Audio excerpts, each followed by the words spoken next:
A particle a having charge इतना is held fixed on a horizontal table, a second charge particle of mass इतना stays in equilibrium on the table at a distance 10 centimetre from the first particle. तो coefficient of friction between table and second particle is 0.2। आपको बताना है कि range within which the charge on the second particle lie करेगा। ठीक है, तो देखो बच्चों, जैसे मान लो ये एक टेबल है, ठीक है, और इस पर एक चार्ज तो ए फिक्स है। अब बी को हम कितना भी चार्ज दे सकते हैं, और इसका चार्ज है 2 × 10⁻⁻⁶ कूलम।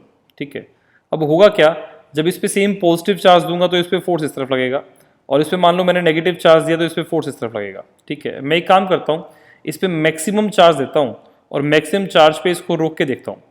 मैक्सिमम चार्ज पे क्या होगा बेटा, इस पर रिपल्सिव फोर्स मैक्सिमम होगा, और रिपल्सिव फोर्स मैक्सिमम होने से वो फ्रिक्शन से बैलेंस होगा।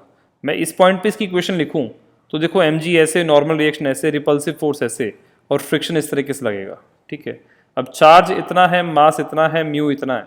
ठीक है, तो इलेक्ट्रोस्टैटिक फोर्स इस तरीके से बन जाएगा, और इसको फ्रिक्शन से बैलेंस करेंगे तो ये बन जाएगा म्यू × mg। ठीक है, अब इसको चार्ज के फोर्स को लिखेंगे K(Q1Q2/r²।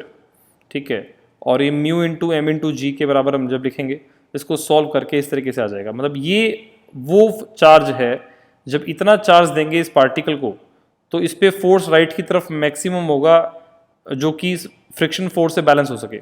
अब चार्ज अगर मान लो हमने कम कर दिया, कम होने से ये रिपल्सिव फोर्स कम हो जाएगा, और रिपल्सिव फोर्स के कम होने से कम फ्रिक्शन से काम चल जाएगा। मान लो हम इस चार्ज को 0 करते हैं तो पार्टिकल यहाँ पे कोई फ्रिक्शन रिक्वायर्ड नहीं होगा, और वहीं मैं अगर इतना नेगेटिव चार्ज कर देता हूँ तो फोर्स इस तरफ हो जाएगा और फ्रिक्शन इस तरफ हो जाएगा। तो बेसिकली जो रेंज होगी बेटा वो प्लस माइनस इस चार्ज के बीच में रहेगी। ठीक है।